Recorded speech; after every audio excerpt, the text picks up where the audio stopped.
একদম সকাল বেলায় বৃষ্টি শুরু হয়েছে এবং এখনো পর্যন্ত বৃষ্টি চলছে, সেরকমই কিন্তু ঘটনা পরিলক্ষিত হচ্ছে। এবং আমি যদি তাকাই কোন এলাকার দিকে, সেটা হচ্ছে পশ্চিমবঙ্গের বালুরঘাটের দিক থেকে এবং তার সঙ্গে বাংলাদেশের জয়পুরহাটের দিক থেকে।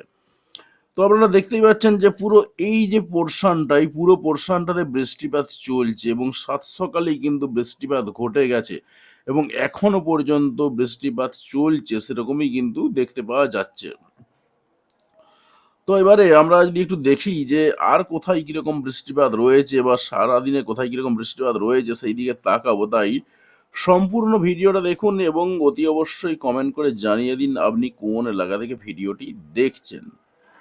তো আমরা আর ১ ঘন্টা পরেতে কি হতে পারে, তাতে করে দেখা যাচ্ছে আর ১ ঘন্টা পরেতে এখনো পর্যন্ত বৃষ্টিপাতের সম্ভাবনা রয়েছে জয়পুরহাটের দিক থেকে, অর্থাৎ বাংলাদেশের জয়পুরহাটের দিক থেকে, এবং বালুরঘাটের দিক থেকেও কিন্তু এখনো পর্যন্ত টুকটাক বৃষ্টিপাতের সম্ভাবনা রয়েছে। তবে জয়পুরহাটের দিক থেকে, বগুড়ার দিক থেকে যদি আমরা তাকাই, এইখানে কিন্তু বৃষ্টিপাতের পরিমাণটা সব থেকে বেশি দেখতে পাওয়া যাচ্ছে, প্রচুর পরিমাণে বৃষ্টিপাতের সম্ভাবনা কিন্তু রয়েছে। তো আমরা দেখবো যে আর কি সম্ভাবনা রয়েছে। দেখুন, এটা ১ ঘন্টা মোটামুটি মধ্যে এখনো পর্যন্ত বৃষ্টিপাতের সম্ভাবনা দেখতে পেলাম আমরা বেশ কয়েকটা জায়গাতে।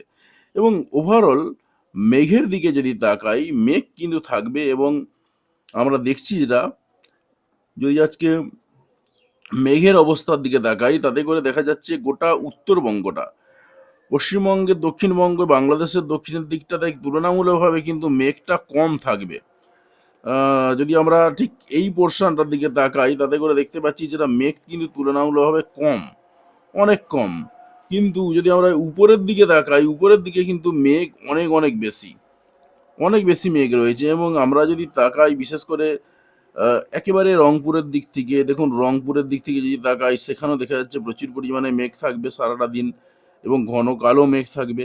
তার সঙ্গে গোটা রাজশাহী ডিভিশনের দিক থেকে যদি তাকাই, সেখানেও একই অবস্থা। ময়মনসিংহের দিক থেকে যদি আমরা তাকাই, সেখানেও একই রকম অবস্থা। তার সঙ্গে সঙ্গে আমরা যদি তাকাই এদিকে ঢাকা ডিভিশন, সেখানেও একই অবস্থা। সিলেটের দিক থেকেও একই অবস্থা।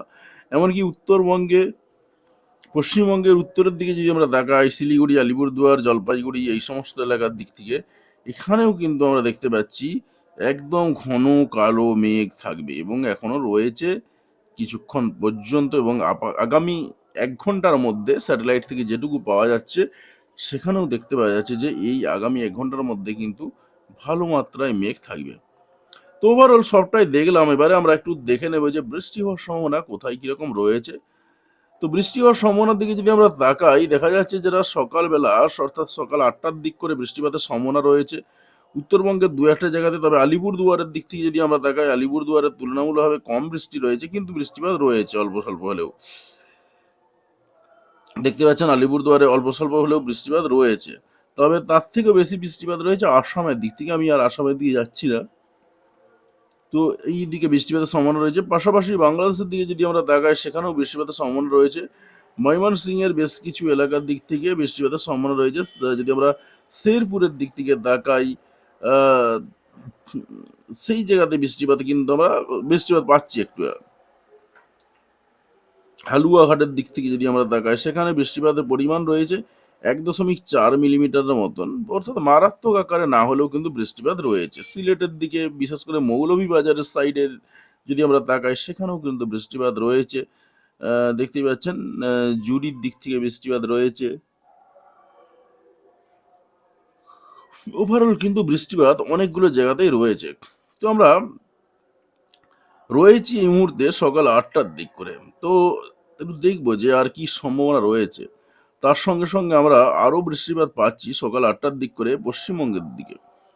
দেখুন, পশ্চিমবঙ্গের দক্ষিণবঙ্গের দিকে যদি আমরা তাকাই, তাতে করে পাচ্ছি সাউথ ২৪ পরগনা, দক্ষিণ ২৪ পরগনার দিক থেকে বৃষ্টিপাতের সম্ভাবনা রয়েছে। তবে বেশিরভাগটা সুন্দরবন এলাকার মধ্যে বৃষ্টিপাত রয়েছে। তবে তা সত্ত্বেও ক্যানিংয়ের দিক থেকে যদি আমরা তাকাই, সেখানে বৃষ্টিপাতের সম্ভাবনা রয়েছে। সন্দেশখালীর দিক থেকে বৃষ্টিপাতের সম্ভাবনা রয়েছে। বাংলাদেশের শ্যামপুরের দিক থেকে বৃষ্টিপাতের সম্ভাবনা রয়েছে। ওভারঅল বলা যেতে পারে একদম নিচের দিকে একেবারে দক্ষিণের সাইডে বৃষ্টিপাত টুকটাক রয়েছে। এবার এই জায়গা থেকে আমরা একটু এগিয়ে যাব এবং দেখব যে আজকে আর কোথায় কিরকম বৃষ্টিপাত রয়েছে। তো একদম নিখুঁতভাবে দেখার জন্য অবশ্যই সম্পূর্ণ ভিডিওটা দেখবেন। দেখুন আমরা যখন 11টার দিকে প্রবেশ করলাম তখনও কিন্তু বৃষ্টিপাত পাচ্ছি। কোথায়? দেখুন ছিটেফোঁটা বৃষ্টিপাত হবে ভারত এবং বাংলাদেশের গা বরাবর একদম বিশেষ করে কোন এলাকা? রাজশাহীর দিক থেকে বৃষ্টিপাতের সম্ভাবনা রয়েছে, বালুরঘাটে বৃষ্টিপাতের সম্ভাবনা রয়েছে, রংপুরে বৃষ্টিপাতের সম্ভাবনা রয়েছে। বৃষ্টিপাতটা সবথেকে বেশি যেখানে হবে আলিপুরদুয়ার, কোচবিহার। সেখানে ৪ থেকে ৫ মিলিমিটার পর্যন্ত বৃষ্টিপাতের সম্ভাবনা কিন্তু দেখতে পাওয়া যাচ্ছে। যদি আমরা আলিপুরদুয়ারের দিক থেকে তাকাই, দেখুন আলিপুরদুয়ারের দিক থেকে এই আলিপুরদুয়ারের দিকে, কোচবিহারের দিকে এই সমস্ত এলাকাতে কিন্তু বৃষ্টিপাত রয়েছে। প্রায় ৪ থেকে ৫ মিলিমিটার মতন বৃষ্টিপাত রয়েছে।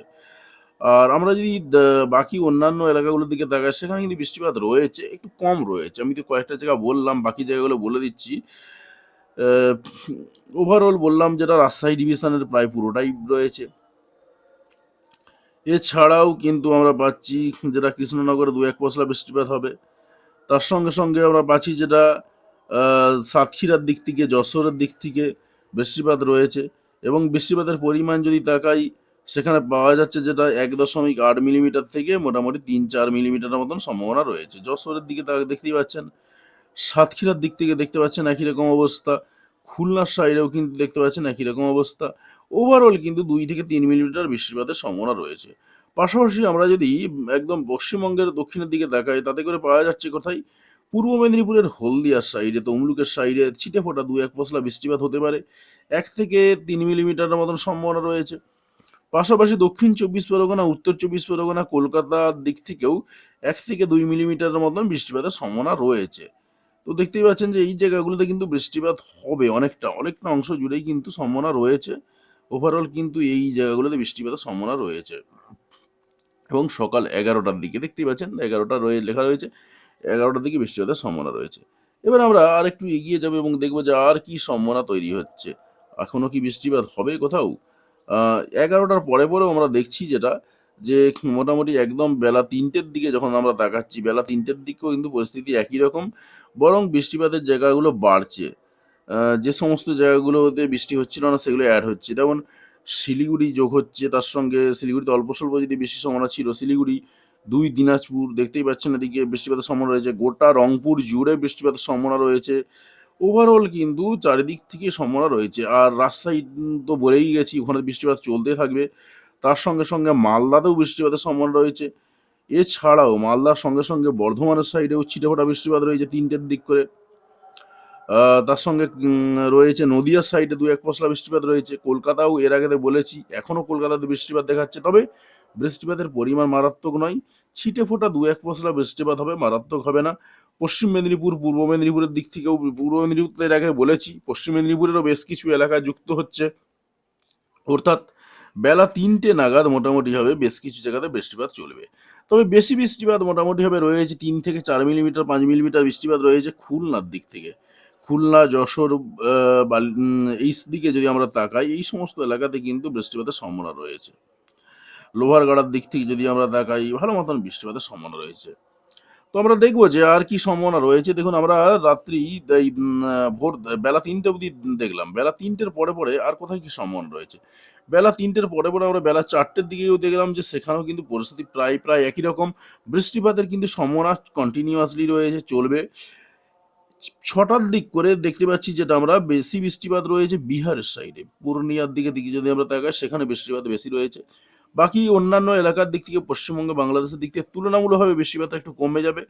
কিন্তু উত্তরের দিকে যদি আমরা তাকাই বিশেষ করে দার্জিলিংয়ের দিক থেকে, কালিম্পংয়ের দিক থেকে সেখানে ভালো মতন বৃষ্টিপাত রয়েছে। দেখতে পাচ্ছেন দার্জিলিংয়ে কি বৃষ্টিপাতের পরিমাণটা প্রায় ৮ থেকে ১০ মিলিমিটার পর্যন্ত বৃষ্টিপাত রয়েছে। অর্থাৎ ভালো মতন একটা বৃষ্টি হবে কিন্তু। সেরকমই কিন্তু দেখতে পাওয়া যাচ্ছে এবং শুধুমাত্র দার্জিলিং নয় তার সঙ্গে সঙ্গে বললাম যেটা কালিম্পং এবং তার পার্শ্ববর্তী এলাকা শিলিগুড়ির দিক থেকে ছিটেফোঁটা রয়েছে, অতটা নেই। কিন্তু দার্জিলিংয়ের দিক থেকে সবথেকে বেশি বৃষ্টিপাতের সম্ভাবনা কিন্তু রয়েছে। তো আমরা দেখব যে আর কোথায় কি সম্ভাবনা রয়েছে, আর কোথাও রয়েছে কিনা।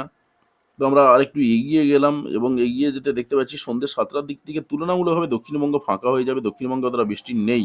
তবে রাত্রি ৯টার দিক করে আমরা দেখতে পাচ্ছি যেটা মোটামুটিভাবে গোটা রাজশাহী ডিভিশন জুড়ে একদম ৫ থেকে ৮ মিলিমিটার ৯ মিলিমিটার পর্যন্ত বৃষ্টিপাতের সম্ভাবনা রয়েছে। বালুরঘাটে ছিটেফোঁটা বৃষ্টিপাত হবে। রংপুরের দিক থেকেও ২-১ পশলা বৃষ্টিপাতের সম্ভাবনা রয়েছে। তো আরেকটু এগিয়ে গিয়ে দেখবো একদম ১২টা পর্যন্ত কি সম্ভাবনা রয়েছে। আমরা প্রায় ১০টার দিকে প্রবেশ করলাম। ১০টার দিকেও আমরা যেটা পাচ্ছি গোটা রাজশাহী ডিভিশন জুড়ে ব্যাপক পরিমাণে বৃষ্টিপাত রয়েছে। তার সঙ্গে বালুরঘাটে ছিটেফোঁটা বৃষ্টিপাত হবে। এছাড়াও আমরা পাচ্ছি যেটা মুর্শিদাবাদের দিক থেকে বৃষ্টিপাতের সম্ভাবনা রয়েছে বাংলাদেশ লাগোয়া এলাকাগুলোতে। বহরমপুরের দিক থেকে আমরা বৃষ্টিপাত পাচ্ছি, ডোমকলের দিক থেকে বৃষ্টিপাত পাচ্ছি, করিমপুরের দিক থেকে বৃষ্টিপাত পাচ্ছি। এই সমস্ত এলাকাতে বৃষ্টিপাত রয়েছে, অর্থাৎ নদীয়াও ঢুকে যাচ্ছে এর মধ্যে। বেশ কয়েকটা জায়গাতে কিন্তু আমরা দেখলাম যে ভালো মতন বৃষ্টিপাতের সম্ভাবনা রয়েছে। আমরা আরেকটু এগিয়ে গেলাম রাত্রি ১২টা পর্যন্ত। রাত্রি ১২টার দিকে আমরা দেখতে পাচ্ছি যেটা উত্তরবঙ্গে ব্যাপক পরিমাণে বৃষ্টিপাত রয়েছে এবং রংপুর তার সঙ্গে সঙ্গে শিলিগুড়িতে ব্যাপক পরিমাণে বৃষ্টিপাত রয়েছে রাত্রি ১টার দিকে। তবে এই রাত্রি ১টার পরে বা ১২টার পরেতে আবার বৃষ্টির কি আপডেট থাকবে সেটা নিয়ে সন্ধ্যেবেলা আমি একটা ভিডিও দেব ৬:৩০ থেকে ৭টার মধ্যে। তবে ওই সময়টাতে অবশ্যই ভিডিওটা দেখবেন, তাহলেই পুরো ব্যাপারটা ক্লিয়ার হয়ে যাবে। ৭টার মধ্যে আপনি ভিডিওটা পেয়ে যাবেন। তো শিলিগুড়ির দিক থেকে আমরা দেখতে পাচ্ছি যেটা ১৯ থেকে ২০ মিলিমিটার বৃষ্টিপাতের সম্ভাবনা রয়েছে। রাত্রের দিকে ভয়ঙ্কর লেভেলের বৃষ্টিপাত হবে। শিলিগুড়ি সহ উত্তরবঙ্গের বেশ কিছু জায়গাতে বৃষ্টিপাতের সম্ভাবনা রয়েছে এবং দক্ষিণবঙ্গেও কোথায় কীরকম সম্ভাবনা রয়েছে সেদিকে আমরা তাকাবো। পাশাপাশি আমরা পাচ্ছি যেটা গোটা রংপুর জুড়ে ব্যাপক পরিমাণে বৃষ্টিপাতের সম্ভাবনা কিন্তু রয়েছে। এছাড়াও কিন্তু গোটা ময়মনসিংহ, গোটা সিলেট জুড়ে বৃষ্টিপাত রয়েছে, গোটা ত্রিপুরাতেও হালকা ফুলকা বৃষ্টিপাত হবে। এবারে আমরা একটু নিম্নচাপের দিকে তাকাবো, বায়ুর ঝাপটা মোড়ে চলে গেলাম। বায়ুর ঝাপটা মোড়ে গিয়ে একটু দেখে নেবো। দেখুন এই মুহূর্তে কিন্তু নিম্নচাপ, যদি আমি বলি, এই মুহূর্তে কিন্তু নিম্নচাপ সেইভাবে নেই। হালকা একটু আধটু ঝোড়ো হাওয়া ২-১টা জায়গায় দেবে, এর বাইরে আর খুব একটা কিছু নেই। তবে আমি যে নিম্নচাপের দিকে মেইনলি ফোকাস করব, সেই নিম্নচাপটা কোনটা? সেটা হলো ১৪ তারিখ ১৫ তারিখে আসা একটা নিম্নচাপ, সেটার দিকে সবথেকে বেশি ফোকাস করব। ১৩ তারিখেও একটু আধটু ঝোড়ো হাওয়া দেখাচ্ছে। আ আমরা আরেকটু এগিয়ে যাব, তবে ১৩ তারিখের দিকটা বেশি ফোকাস দেব না। আমরা দেখছি যখন ১৪ তারিখে প্রবেশ করছি, ১৪ তারিখে একদম সমুদ্র উপকূলবর্তী এলাকার দিক দিয়ে নিম্নচাপ প্রবেশ করে যাচ্ছে। কলকাতার দিক থেকে নিম্নচাপ থাকবে দেখা যাচ্ছে। ৪৫-৪৬ কিলোমিটার বেগে ঝোড়ো হাওয়া দেখা যাচ্ছে। ভালো মাত্রায় অবস্থান করবে। তার সঙ্গে সঙ্গে ১৫ তারিখের দিকে যদি আমরা তাকাই, সেখানেও কিন্তু দেখা যাচ্ছে নিম্নচাপ ৪৫ থেকে ৫০ কিলোমিটার বেগে ঝোড়ো হাওয়া দেবে। গোটা পশ্চিম বঙ্গে যেমন রয়েছে, তার সঙ্গে সঙ্গে আমরা যদি তাকাই, পশ্চিমবঙ্গের সঙ্গে সঙ্গে বাংলাদেশের দিক থেকেও রয়েছে। এর বাইরেও ত্রিপুরার সাইডেও কিন্তু একই রকম অবস্থা রয়েছে। এবং আমরা যখন ১৫ তারিখের দিকে তাকাচ্ছি, ১৫ তারিখে ঝড়ের গতিবেগ যেটা দেখতে পাচ্ছি, দেখুন এই যে লাল লাল অংশগুলো দেখতেই পাচ্ছেন, একদম ৬৫ থেকে ৭০ কিলোমিটার পর্যন্ত বেগে ঝোড়ো হওয়ার সম্ভাবনা রয়েছে। ঢাকার দিক থেকে, ফরিদপুরের দিক থেকে আপনারা দেখতেই পাচ্ছেন ব্যাপক পরিমাণে সম্ভাবনা কিন্তু রয়েছে এই জায়গায়, এই সমস্ত জায়গাগুলোতে। তো আমরা আরেকটু দেখবো যে আর কি সম্ভাবনা রয়েছে। দেখুন আমরা ১৫ তারিখ দেখলাম, ১৬ তারিখেও পরিস্থিতি প্রায় একই রকম। বেশ কিছু জায়গাতেই ঝোড়ো হাওয়া দেবে। এবং ১৭ তারিখের দিকে যদি আমরা তাকাই, ১৭ তারিখেও পরিস্থিতি প্রায় একই রকম। তো ওভারঅল বলা যেতে পারে এই পরিবর্তনগুলো আবার হবে, যে কারণে আমি আর ডেট টাইমটা এক্সাক্টলি বললাম না। তবে আপাতত একটা নিম্নচাপ আসছে সেটাই কিন্তু দেখাচ্ছে, এবং ইসিএম, ডব্লিউএফ মডেলেতে আমরা দেখলাম। আ জিএফএস মডেলে হয়তো আরেকটু বেশিই দেখাবে। আরেকটু যদি কেপ সূচকের দিকে তাকাই, কেপ সূচকের দিকে তাকালে আজকে দেখে নেব যে আজকে কোথাও বজ্র বৃষ্টির সম্ভাবনা রয়েছে কিনা। দেখুন কেপ সূচকের দিকে তাকাতে আমরা দেখতে পাচ্ছি যেটা ২৭০০-র উপরে রয়েছে কেপ সূচক, এবং কোথায় রয়েছে সেটা পশ্চিমবঙ্গে, দক্ষিণবঙ্গের প্রায় সমস্ত জায়গাতে। এই যে লাল লাল অংশগুলো দেখছেন, এই লাল লাল অংশগুলোতেই কিন্তু সবথেকে বেশি পরিমাণে বজ্র বৃষ্টি হওয়ার সম্ভাবনা রয়েছে, বাজ পড়ার সম্ভাবনা রয়েছে। এবং ৩০০০-এর উপর কেপ সূচক রয়েছে পশ্চিম মেদিনীপুরের খড়গপুরের সাইডে, ৩৫০০ পর্যন্ত চলে যাচ্ছে। সুতরাং বোঝাই যাচ্ছে দীঘার সাইডেও প্রায় ৩০০০ রয়েছে কেপ সূচক। সুতরাং বুঝতেই পারা যাচ্ছে যে মারাত্মক পরিমাণে ঝোড়ো হাওয়া, মারাত্মক পরিমাণে বাজ পড়ার সম্ভাবনা রয়েছে। এবং বাংলাদেশের দিক থেকেও একই রকম সম্ভাবনা। বাংলাদেশের দিকে আমরা যদি তাকাই, রাজশাহীর দিক থেকে, সিলেটের দিক থেকে, সেখানেও কেপ সূচক ২০০০-এর উপরে রয়েছে। এবং আজ সকাল ১১টার দিকেই আমরা এই অবস্থানটা পাচ্ছি। সকাল ১১টা, তারপরে যদি আমরা একটু এগিয়ে যাই এবং দেখার চেষ্টা করি যে আর কোথায় কীরকম রয়েছে, সেখানেও কিন্তু আমরা পাচ্ছি যেটা মোটামুটিভাবে টুকটাক সম্ভাবনা কিন্তু গোটা পশ্চিমবঙ্গে, দক্ষিণবঙ্গ জুড়ে সম্ভাবনা রয়েছে। হয়তো কেপ সূচক তখন অতটা থাকছে না, মোটামুটিভাবে ডাউন খেয়ে যাচ্ছে। তবে 11টা-12টার দিক করে কেপ সূচক সবথেকে বেশি থাকছে এবং রাত্রি 10টার দিকেও যদি আমরা তাকাই, রাত্রি 10টার দিক করেও কিন্তু কেপ সূচক বেশ কিছু জায়গাতে ব্যাপক পরিমাণে থাকছে। বিশেষ করে কলকাতা সহ দক্ষিণবঙ্গের বেশ কিছু এলাকার দিক থেকে, বিশেষ করে পশ্চিম মেদিনীপুরের খড়গপুরের সাইডে, পূর্ব মেদিনীপুরের দিক থেকে কেপ সূচক 3000 3,500-এর মতন ছাপিয়ে যাচ্ছে। তো এই সমস্ত এলাকাতে কিন্তু বাজ পড়ার সম্ভাবনা সাংঘাতিক লেভেলে রয়েছে। পাশাপাশি আমরা যদি বাংলাদেশের দিকে তাকাই, সেখানে তুলনামূলকভাবে কেপ সূচক একটু কম রয়েছে, 2100-200 রয়েছে। এই জায়গাগুলোতেও কিন্তু হালকা সম্ভাবনা রয়েছে মোটামুটিভাবে বৃষ্টি হওয়ার, এবং বৃষ্টির সঙ্গে সঙ্গে বাজ পড়ার সম্ভাবনা মারাত্মক আকারে রয়েছে। তো যাই হোক, কোথা থেকে ভিডিওটি দেখলেন সেটি অবশ্যই কমেন্ট করে জানাতে ভুলবেন না। আর অবশ্যই চ্যানেলে একটা লাইক দেবেন, ভিডিওতে একটি লাইক দেবেন। চ্যানেলে যদি নতুন হয়ে থাকেন অবশ্যই চ্যানেলটা সাবস্ক্রাইব করে পাশে আসা ঘন্টাটা বাজাতে কোনোভাবেই ভুলবেন না। তাহলে দেখা হচ্ছে সন্ধ্যের ভিডিওতে। ততক্ষণ পর্যন্ত চ্যানেলের ভিডিওগুলো দেখতে থাকুন আর সতর্ক থাকুন। ধন্যবাদ ভিডিওটি দেখার জন্য।